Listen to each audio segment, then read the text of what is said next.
राधे राधे, जय श्री कृष्णा। आप सभी का दिन शुभ और मंगलमय हो और भगवान श्री राधे कृष्ण जी की कृपा आप और आपके परिवार पर सदा सर्वदा बनी रहे। आज सुनेंगे आषाढ़ मास महात्म्य का अध्याय 12। आज के अध्याय में आप जानेंगे चक्र तीर्थ और पीपल तीर्थ के बारे में। महिमा महर्षि दधी, उनकी पत्नी गभस्तिनी तथा उनके पुत्र पिपलाद के त्याग की अद्भुत कथा का वर्णन। श्री ब्रह्मा जी नारद जी से कहते हैं, चक्र तीर्थ ब्रह्मा हत्या और पापों का नाश करने वाला है। वहाँ भगवान शंकर चक्रेश्वर के नाम से निवास करते हैं। उन्हीं से भगवान विष्णु को चक्र प्राप्त हुआ था। श्री विष्णु ने वहाँ रहकर चक्र के लिए भगवान शंकर की आराधना की थी, इसलिए उसे चक्र तीर्थ कहते हैं। उसके श्रवण मात्र से मनुष्य सभी पापों से मुक्त हो जाता है। चक्र तीर्थ के बाद पीपल तीर्थ है। उसकी महिमा का वर्णन करने में शेषनाग भी समर्थ नहीं है। हे नारद, चक्रेश्वर श्री पीपलेश्वर है, उनके नाम का कारण सुनो। दधीची नाम से विख्यात एक मुनि थे। वे सभी उत्तम गुणों से सुशोभित थे। उनकी पत्नी श्रेष्ठ वंश की कन्या और पतिव्रता थी। उनका नाम गभस्तिनी था। वे लोपा मुद्रा की बहन थी। दधीची की पत्नी सदा भारी तपस्या में लगी रहती थी। दधीची प्रतिदिन अग्नि की उपासना करते और गृहस्थ धर्म के पालन में तत्पर रहते थे। उनका आश्रम गंगा के तट पर था। वे देवता और अतिथियों की सेवा करते, अपनी ही पत्नी में अनुराग रखते और शांत भाव से रहते थे। उनके प्रभाव से उस देश में शत्रुओं और दैत्य दानवों का आक्रमण नहीं होता था। एक दिन की बात है, दधीची मुनि के आश्रम पर रुद्र, आदित्य, अश्विनी कुमार, इंद्र, विष्णु, यम और अग्नि पधारे। वे दैत्यों को परास्त करके वहां आए थे और उस विजय के कारण उनके हृदय में हर्ष की हिलोरी उठ रही थी। मुनिव दधीची को देखकर सभी देवताओं ने उन्हें प्रणाम किया। दधीची भी देवताओं को देखकर बहुत प्रसन्न हुए। उन्होंने सबका अलग अलग पूजन किया। फिर पत्नी के साथ देवताओं के लिए गृहस्थ उचित स्वागत सत्कार का प्रबंध किया। इसके बाद उन्होंने देवताओं से कुशल पूछी और देवता भी उनमें वार्तालाप करने लगे। देवतागण बोले, मुनि, आप इस पृथ्वी के कल्प वृक्ष हैं। आप जैसा महर्षि जब हम लोगों पर इतनी कृपा रखता है, तब अब हमारे लिए संसार में कौन सी वस्तु दुर्लभ होगी। मुनि श्रेष्ठ जीवित पुरुषों के जीवन का इतना ही फल है कि वे तीर्थों में स्नान, समस्त प्राणियों पर दया और आप जैसे महात्माओं का दर्शन करें। मुनि, इस समय स्नेहवश हम आपसे जो कुछ कहते हैं उसे ध्यान देकर सुने। हम बड़े बड़े राक्षसों और दैत्यों को जीतकर यहाँ आए हैं। इससे हम बहुत सुखी हैं। विशेषतः आपका दर्शन करके हमें बड़ी प्रसन्नता हुई है। अब हमें अस्त्र शस्त्रों के रखने से कोई लाभ नहीं दिखाई देता। हम उन अस्त्रों का बोझ धो भी नहीं सकते। हम स्वर्ग में जब इन अस्त्रों को रखते हैं, तब हमारे शत्रु इनका पता लगाकर वहां से हड़प ले जाते हैं। इसलिए हम आपके पवित्र आश्रम पर इन सब अस्त्रों को रख देते हैं। ब्राह्मण यहाँ दानवों और राक्षसों से तनिक भी भय नहीं है। आपकी आज्ञा से यह सारा प्रदेश पवित्र और सुरक्षित हो गया है। तपस्या के द्वारा आपकी समानता करने वाला दूसरा तो कोई है ही नहीं। अब हम कृतज्ञ होकर इंद्र के साथ अपने अपने स्थान को चले जाते हैं। अब इन आयुधों की रक्षा आपके अधीन है। देवताओं की यह बात सुनकर दधीची मुनि ने कहा, एवं अस्तु, तथास्तु। उस समय उनकी प्यारी पत्नी ने उन्हें रोका कि मुनि, यह देवताओं का कार्य विरोध उत्पन्न करने वाला है, अतः इसमें आपको पढ़ने की क्या आवश्यकता है। जो शास्त्रों का ज्ञान प्राप्त करके परमार्थ तत्व में स्थित हो चुके हैं, संसार के कार्यों में जिनकी कोई आसक्ति नहीं है, उन्हें दूसरों के लिए ऐसा संकट मोल लेने से क्या लाभ, जिससे ना इस लोक में सुख है और ना परलोक में। विप्रवर, मेरी बातें ध्यान देकर सुनो। यदि आपके इन आयुधों को स्थान दे दिया तो इन देवताओं के शत्रु आपसे भी द्वेष करेंगे। यदि इनमें से कोई अस्त्र नष्ट हुआ या चोरी चला गया तो यह देवता भी कुपित होकर हमारे शत्रु बन जाएंगे। अतः मुनीश्वर, आप वेदताओं में श्रेष्ठ हैं। आपके लिए इस पराये द्रव्य में ममत्व जोड़ना ठीक नहीं। अगर धन देने की शक्ति हो तो याचक को देना ही चाहिए, उसमें कुछ विचार करने की आवश्यकता नहीं है। यदि धन देने की शक्ति ना हो तो साधु पुरुष केवल मन, वाणी तथा शारीरिक क्रियाओं द्वारा दूसरों का कार्य साधन करते हैं। प्राणनाथ, पराये धन को अपने यहाँ धरोहर के रूप में रखना साधु पुरुषों ने कभी स्वीकार नहीं किया है, इसका उन्होंने सदा बहिष्कार किया है। अतः आप यह कार्य न कीजिए। अपनी प्यारी पत्नी की यह बात सुनकर ब्राह्मण ने कहा, भद्रे, मैं देवताओं की प्रार्थना पर पहले ही हाँ कर चुका हूँ, अब नहीं कह सकता, मुझे सुख नहीं मिलेगा। पति का कथन सुनकर ब्राह्मणी यह सोचकर चुप हो गई कि देव के सिवा और किसी पर वश नहीं चल सकता। लोग अपने अत्यंत तेजस्वी अस्त्र आश्रम पर रखकर मुनीश्वर को नमस्कार करके कृतार्थ होकर अपने लोक में चले गए। देवताओं के चले जाने पर मुनि अपनी पत्नी के साथ धर्म में तत्पर होकर प्रसन्नता पूर्वक वहां रहने लगे। इस प्रकार 1000 दिव्य वर्ष बीत गए। तब दधीचि ने अपनी पत्नी से कहा, देवी, देवताओं से अस्त्र ले जाना नहीं चाहते और दैत्य मुझसे द्वेष करते हैं। अब तुम ही बताओ क्या करना चाहिए। पत्नी ने विनय पूर्वक कहा, नाथ, मैंने तो पहले ही निवेदन किया था, अब आप ही जाने और उचित हो सो करें। दैत्यों में जो बड़े बड़े वीर, तपस्वी और बलवान हैं, वे इन अस्त्र शस्त्रों को निश्चय ही हड़प लेंगे। तब दधीचि ने उन अस्त्रों की रक्षा के लिए एक काम किया। उन्होंने पवित्र जल से मंत्र पढ़ते हुए अस्त्रों को नहलाया, फिर वह सरवाए परम पवित्र और तेज युक्त जल स्वयं पी लिया। तेज निकल जाने से वे सभी अस्त्र शस्त्र शक्तिहीन हो गए, अतः क्रमशः समय अनुसार नष्ट हो गए।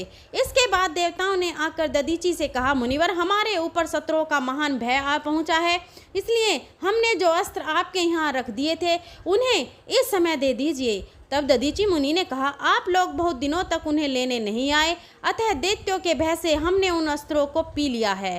अब वे हमारे शरीर में स्थित हैं, इसलिए जो उचित हो वह कहें। यह सुनकर देवताओं ने विनीत भाव से कहा, मुनीश्वर, इस समय तो हम इतना ही कह सकते हैं कि अस्त्र दे दीजिए। तब ब्राह्मण कहने लगे, सब अस्त्र मेरी हड्डियों में मिल गए हैं, इसलिए उन हड्डियों को ही ले जाओ। उस समय प्रिय वचन बोलने वाली दधीचि की पत्नी प्राति ने थी, उनके पास नहीं थी। देवता उनसे बहुत डरते थे। उन्हें न देखकर दधीचि मुनि से बोले, प्रियवर, जो कुछ करना हो शीघ्र करो। दधीचि ने अपने दुष्टज प्राणों का परित्याग करते हुए कहा, देवताओं, तुम सुखपूर्वक मेरा शरीर ले लो, मेरी हड्डियों से प्रसन्नता प्राप्त करो, मुझे इस देह से क्या काम है। ऐसा कहकर दधीचि प्रशासन बांधकर बैठ गए। उनकी दृष्टि नासिका के अग्रभाग पर स्थिर हो गई, मुख पर प्रकाश और प्रसन्नता विराजमान रही थी। उन्होंने हृदयांश में स्थित अग्नि सहित वायु को धीरे धीरे ऊपर की ओर उठाकर अप्रिमेय परम पद ब्रह्मा के स्वरूप में स्थापित कर दिया। इस प्रकार महात्मा दधीचि ने ब्रह्म सायुज्य प्राप्त किया, उनका शरीर निष्काम हो गया। यह देखकर देवताओं ने विश्वकर्मा से उतावली पूर्वक कहा, अब आप अभी बहुत से अस्त्र शस्त्र बना डालिए।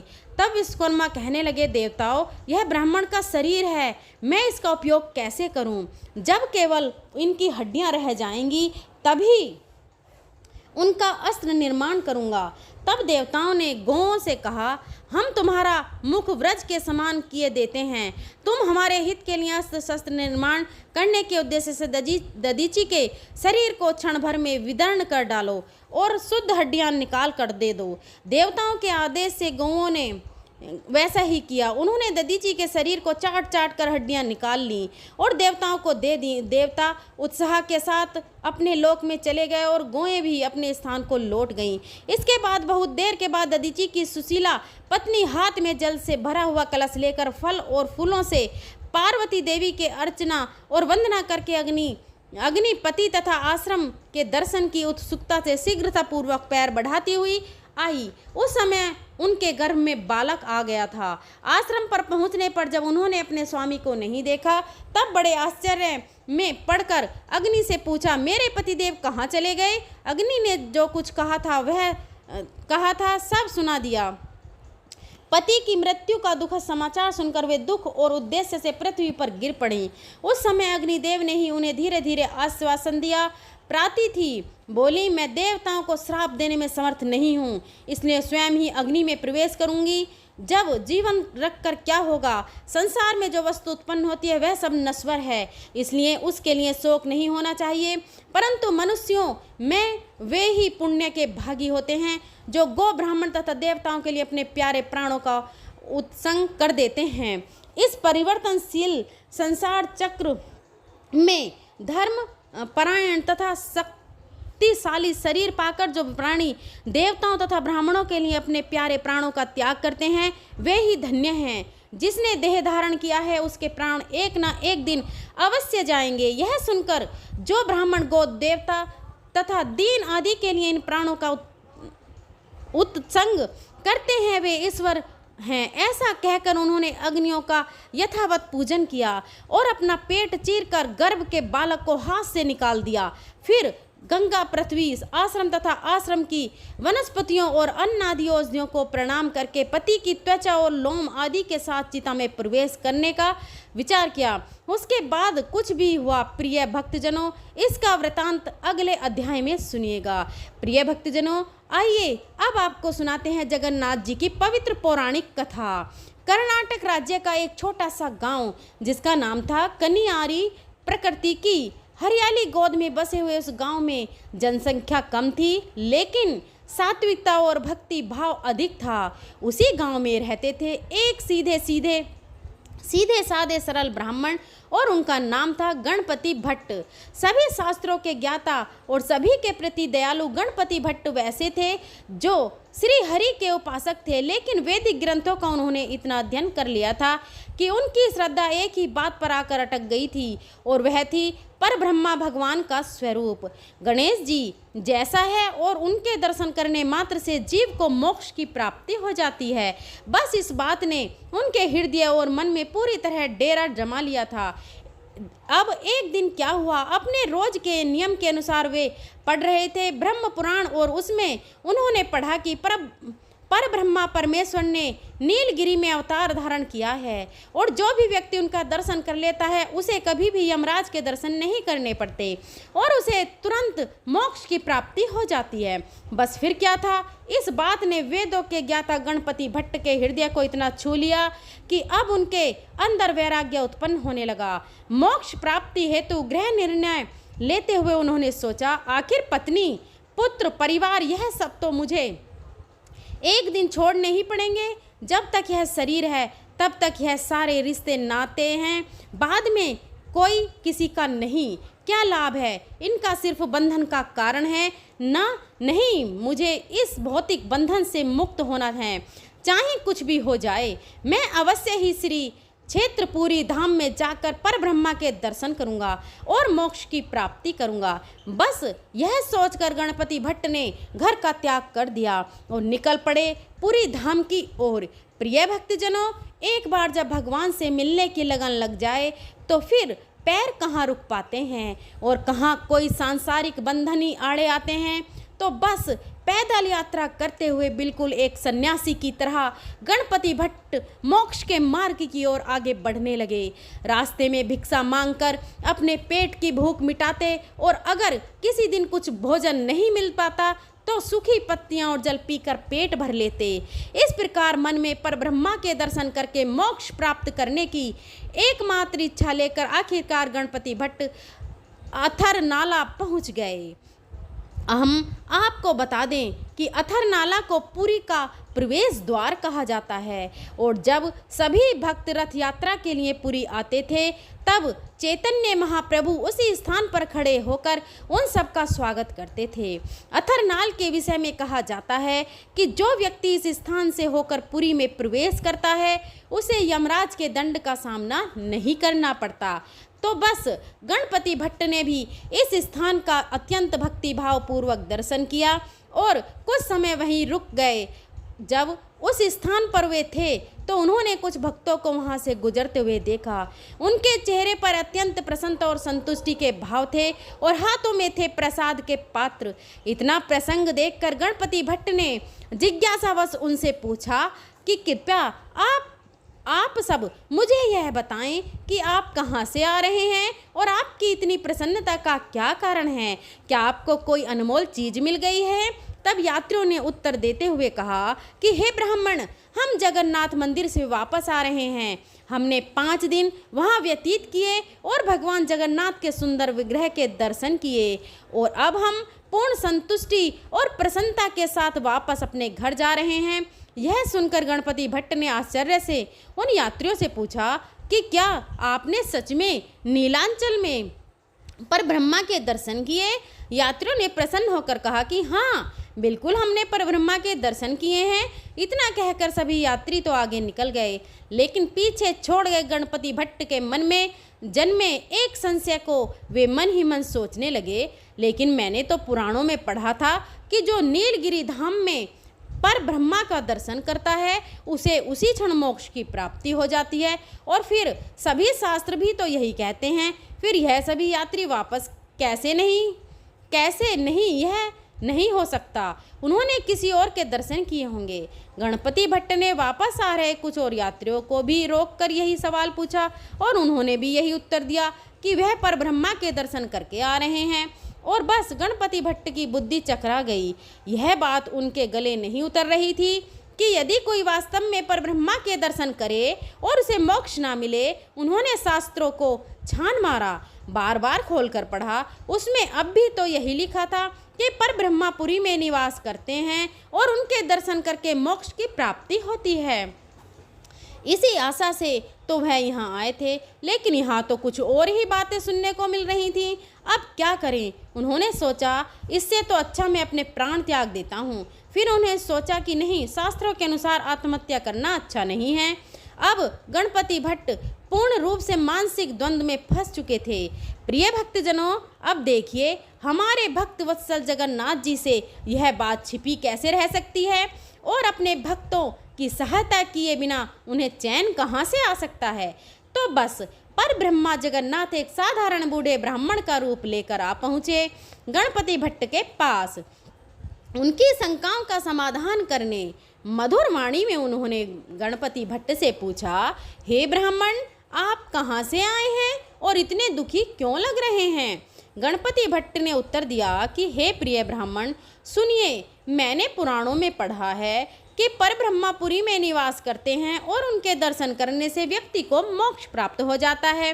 लेकिन अब मुझे लग रहा है कि पुरी में परब्रह्मा है ही नहीं। यह सुनकर ब्राह्मण के वेश में आए हुए जगन्नाथ जी ने पूछा, अच्छा, आपको यह लगता है, लेकिन ऐसा क्यों लगता है आपको? तब गणपति भट्ट ने उत्तर दिया, क्योंकि मैंने सुना है और पढ़ा भी है कि जो परब्रह्मा का दर्शन कर लेता है उसे मोक्ष मिल जाता है और वह उसी क्षण ब्रह्मा में विलीन हो जाता है।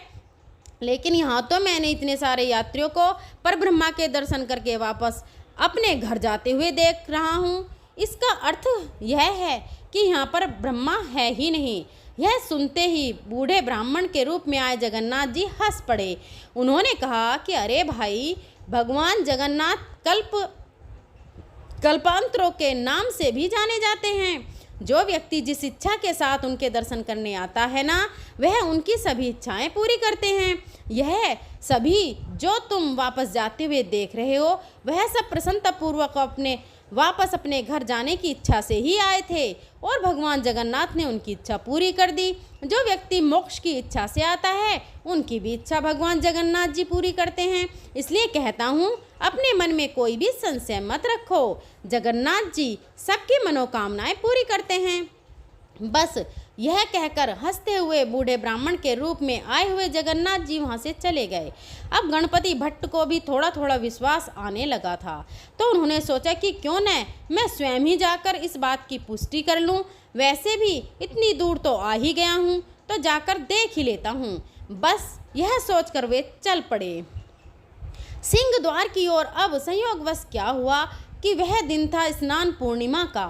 इसलिए उस दिन स्वयं भगवान जगन्नाथ बलदेव और सुभद्रा मैया को स्नान करवाने हेतु स्नान मंडप में लेकर आ गए थे और वहाँ हजारों लाखों लोगों की भीड़ इकट्ठा हुई थी। भगवान जगन्नाथ का अभिषेक हो रहा था।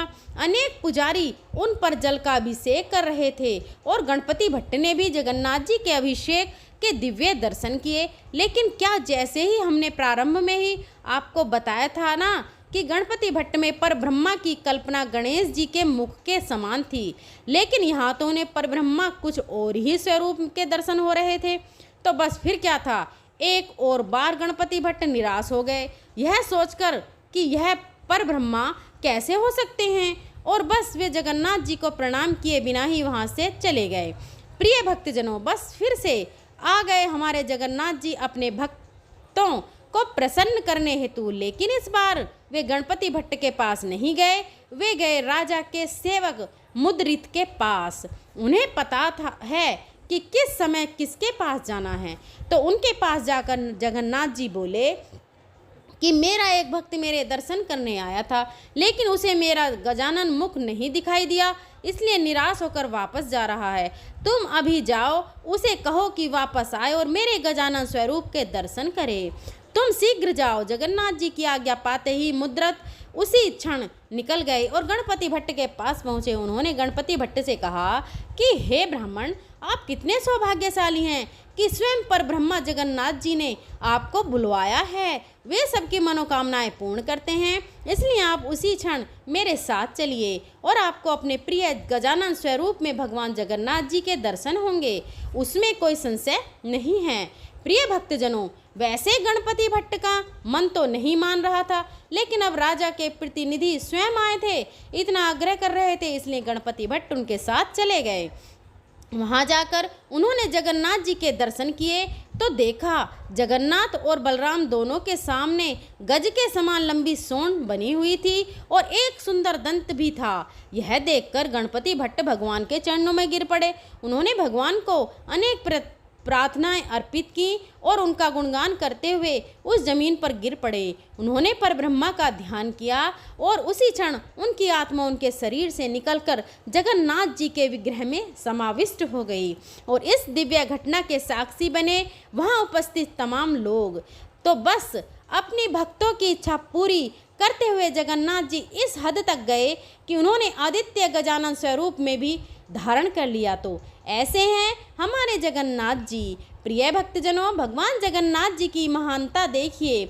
भगवान ब्रह्मा और भगवान शिव भी इनकी पूजा करते हैं। अपने भक्तों को संतुष्ट करने के लिए उन्होंने हाथी का चेहरा स्वीकार किया, इसलिए उन्हें भावग्राही कहा जाता है। जो अपने भक्त के भाव को स्वीकार करते हैं, तो एक बार प्रेम से बोलिए जगन्नाथ भगवान की जय। प्रिय भक्तजनों, अब सच्चे मन से भगवान श्री हरि विष्णु जी का ध्यान करके इस परम कल्याणकारी स्तोत्र का पाठ करते हैं। जय श्री हरि विष्णु।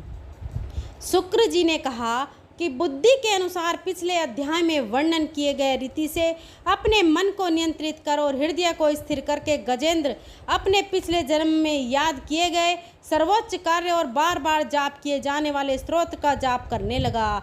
गजेंद्र ने मन ही मन श्री हरि विष्णु को ध्यान करते हुए कहा कि जिनके प्रवेश करने से शरीर और मस्तिष्क चेतन की तरह व्यवहार करने लगता है, ओम द्वारा लक्षित और पूरे शरीर में प्रकृति और पुरुष के रूप में प्रवेश करने वाले उस सर्वशक्तिमान देवता का मैं मन ही मन स्मरण करता हूँ, जिनके सहारे यह पूरा संसार टिका हुआ है, जिनसे यह संसार अवतरित हुआ है, जिन्होंने प्रकृति की रचना की है और जो खुद उसके रूप में प्रकट हैं, लेकिन इसके बावजूद भी वह इस दुनिया में सर्वश्रेष्ठ, दुनिया से सर्वोपरि और श्रेष्ठ हैं।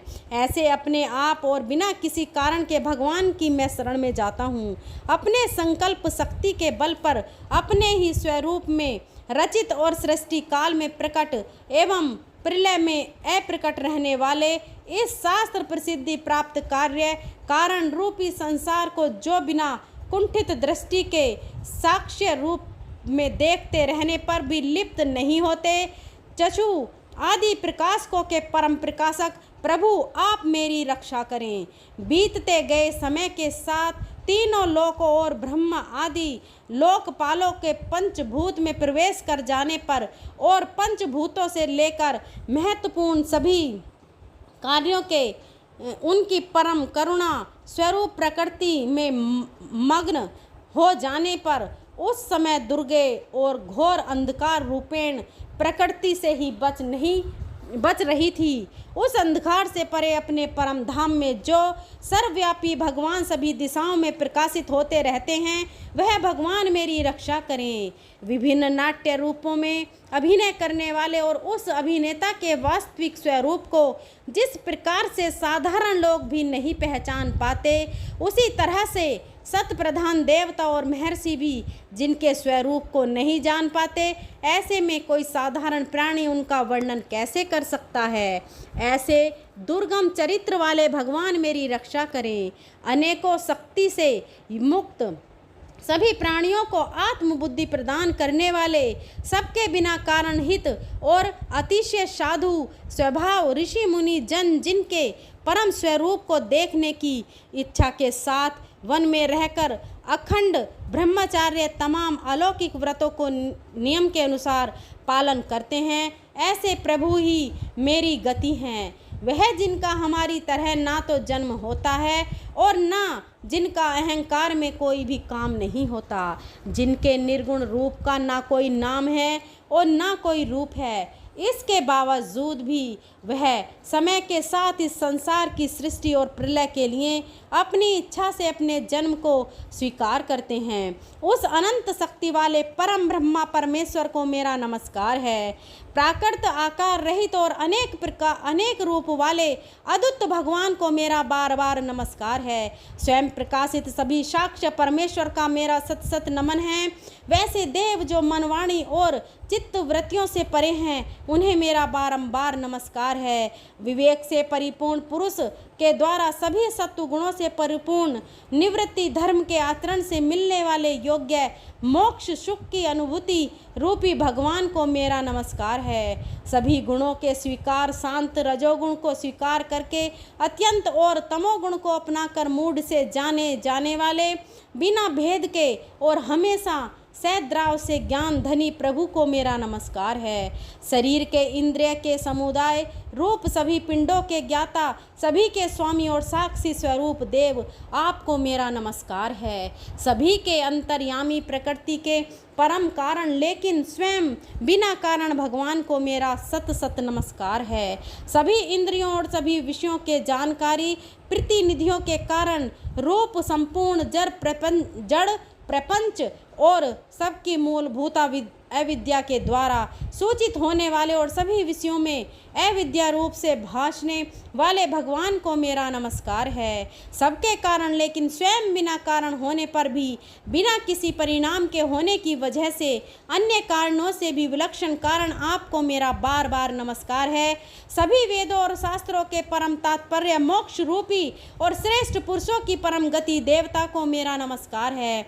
वह तो त्रिगुण रूपों में छिपी हुई ज्ञान रूपी अग्नि है। वैसे गुणों में हलचल होने पर जिनके मन मस्तिष्क में संसार को रचने की वृत्ति उत्पन्न हो उठती है और जो आत्मा तत्व की भावना के द्वारा विधि निषेध रूप शास्त्र से भी ऊपर उठे हों, जो महाज्ञानी महात्माओं में स्वयं प्रकाशित हो रहे हों, ऐसे भगवान को मेरा नमस्कार है। नमस्कार है मेरे जैसे शरणागत पशु के समान जीवों की अवधि रूप फांसी को पूर्ण रूप से काट देने वाले परम दयालु और दया दिखाने में कभी भी आलस्य नहीं करने वाले भगवान को मेरा नमस्कार है। अपने अंश से सभी जीवों के मन में अंतर्यामी रूप से प्रकट होने वाले सर्वनियंता अनंत परमात्मा आपको मेरा नमस्कार है। जो शरीर पुत्र मित्र घर और संपत्ति सहित कुटुंबियों में आसक्त लोगों के द्वारा कठिनाइयों से मिलते हों और मुक्त पुरुषों के द्वारा अपने हृदय में निरंतर चिंतित ज्ञान स्वरूप सर्वसमर्थ परमेश्वर को मेरा नमस्कार है। वह जिन्हें धर्म अभिलिखित भोग धन और मोक्ष की कामना से मनन करके लोग अपनी मनचाही इच्छा पूर्ण कर लेते हैं, अपितु जिन्हें विभिन्न प्रकार के अयाचित भोग और अविनाशी पार्षद शरीर भी देते हैं, वैसे अत्यंत दयालु प्रभु मुझे इस प्रकार के विपदा से हमेशा के लिए बाहर निकालें।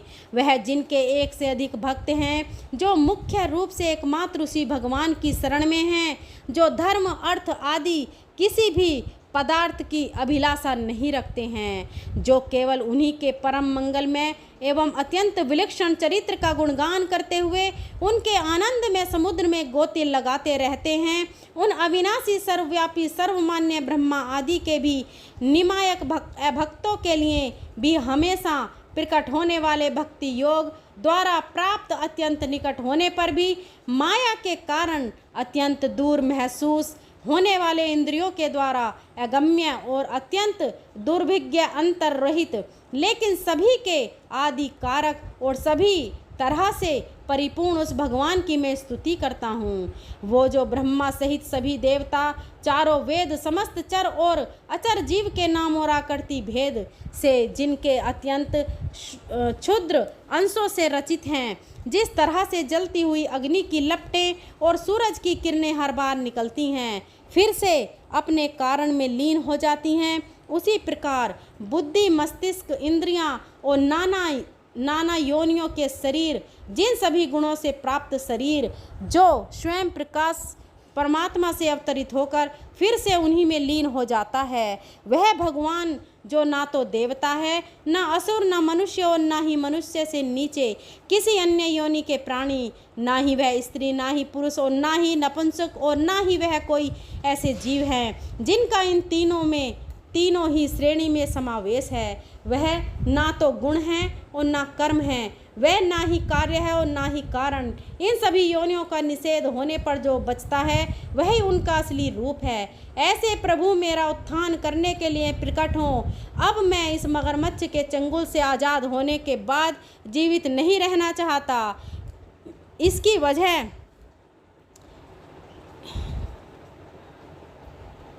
वजह यह है कि मैं सभी तरह से अज्ञानता से ढके हुए हाथी के शरीर का क्या करूं? मैं आत्मा के प्रकाश से ढक देने वाले अज्ञानता से युक्त इस हाथी के शरीर से मुक्त होना चाहता हूं, जिसका कालक्रम से अपने नाश नहीं होता बल्कि ईश्वर की दया और ज्ञान से उदय हो पाता है। इस प्रकार से मोक्ष के लिए लालायित संसार के रचयिता स्वयं संसार के रूप में प्रकट, लेकिन संसार से परे संसार में एक खिलौने की तरह खेलने वाले संसार में आत्म रूप से व्याप्त अजन्मा सर्वव्यापी एवं प्राप्त वस्तुओं में सर्वश्रेष्ठ श्री हरि का केवल स्मरण करता हूँ और उनकी शरण में जाता हूँ। वह जिन्होंने भगवत शक्ति रूपी योग के द्वारा कर्मों को जला डाला है, जिन्हें समस्त योगी ऋषि अपने योग के द्वारा अपने शुद्ध हृदय में प्रकट देखते हैं, उन योगेश्वर भगवान को मेरा नमस्कार है। वह जिनके त्रिगुणे शक्तियों का राग, रूप, वेग और असहाय है, जो सभी इंद्रियों के विषय रूप में मौजूद है, वह जिनकी इंद्रियां समस्त विषयों में ही बसी रहती हैं, ऐसे लोग जिनको मार्ग मिलना भी असंभव नहीं है। वैसे शरणागत एवं अपार शक्तिशाली वाले भगवान आपको मेरा नमस्कार है। वह जिनकी अविद्या नाम के शक्ति के कार्य रूप से ढके हुए हैं, वह जिनके रूप को जीव समझ नहीं पाते, ऐसा अपार महिमा वाले भगवान की मैं शरण लेता हूँ। श्री सुखदेव जी कहते हैं कि वह जिसने पूर्व प्रकार से भगवान के भेद रहित सभी निराकार रूप का वर्णन किया था, उस गजराज के करीब जब ब्रह्मा जी साथ में अन्य कोई देवता नहीं आए, जो अपने विभिन्न प्रकार के विशेष विग्रह को ही अपना रूप मानते हैं, ऐसे में साक्षात विष्णु जी जो सभी के आत्मा होने के कारण सभी देवताओं के रूप हैं, तब वहाँ प्रकट हुए। गजराज को इस प्रकार से दुखी देखकर और उसके पढ़े गए स्तुति को सुनकर चक्रधारी प्रभु इच्छा अनुसार वेग वाले गरुड़ की पीठ पर सवार होकर सभी देवों के साथ उस स्थान पर पहुँचे जहाँ वह गज था। सरोवर के अंदर महाबलशाली मगरमच्छ द्वारा जकड़े और दुखी उस हाथी ने आसमान में गरुड़ की पीठ पर बैठे और हाथ में चक्र लिए भगवान विष्णु को आते हुए जब देखा तो वह अपनी सूंड में पहले से ही उनकी पूजा के लिए रखे कमल के फूल को श्री हरि पर बरसाते हुए कहने लगा, सर्वपूज्य भगवान श्री हरि आपको मेरा प्रणाम। सर्वपूज्य भगवान श्री हरि आपको मेरा नमस्कार। लाचार हाथी को देखकर श्री हरि विष्णु गरुड़ से नीचे उतरकर सरोवर में उतर आए और बेहद दुखी होकर ग्रास सहित उस गज को तुरंत ही सरोवर से बाहर निकाल आए और देखते ही देखते अपने चक्र से मगरमच्छ के गर्दन को काट दिए और हाथी को उस पीड़ा से बाहर निकाल लिया। प्रिय भक्तजनों, इस प्रकार गजेंद्र मोक्ष स्तोत्र संपूर्ण हुआ। प्रेम से बोलिए श्री हरि विष्णु भगवान की जय। आइए अब सुनते हैं श्री विष्णु चालीसा। श्री हरि विष्णु की जय, माता लक्ष्मी की जय। अब सुनते हैं श्री कृष्ण चालीसा। नारायण भगवान की बंसी शोभित कर, मधुर नील जलद दन, तन श्याम अरुण अधर जुनबिंब, फल नयन कमल अभिराम पूर्ण इंद्र अरविंद, मुख पीतांबर शुभ साज जय, मनमोहन मदन छवि कृष्ण, चंद्र महाराज जय यदुनंदन, जय जगवंदन, जय वसुदेव देव की नंदन, जय यशोदा सुत नंदन दुलारी, जय प्रभु भक्तन की द्रक्ता तारे, जय नट नागर नाग नथैया कृष्ण कन्हैया, धेनु चरैया पुनिख पर प्रभु गिरिवर धारो, आओ दीनन के कष्ट निवारो, वंशी मधुर अधर धरि टेरो, होवे पूर्ण विनय यह मेरो, आओ हरि पुनि माखन चाखो, आज लाज भारत की राखो, गोल कपोल चिंबुक अरुणारी, मुरुद मुस्कान मोहिनी डारी, राजित राजव नयन विशाला, मोर मुकुट वैजंती माला, कुंडल श्रवण पीतपट आकटी, किनकिनी काछन काछी नील जलज, सुंदर तनु शोहे छविलक, सुर नर मुनि मन मोहे, मस्तक तिलक अलक घुंघराली, आओ कृष्ण बांसुरी वाली कर, पान पूतन ही तायो, अका बका गासुर मारियो, मधुवन जलत अगिन तब ज्वाला भय, शीतल लखते नंद लाला, सुरपति जब ब्रज चढ़ उरसाई, मूषर धरवारी, वरसाई लगत ब्रज चहन, बहायो गोवर्धनक धारी बचायो, लख यशोदा मन भ्रम अधिकाई, मुख मंद चोहो भवन दिखी दुष्ट, कंस अति उद्धम मचायो,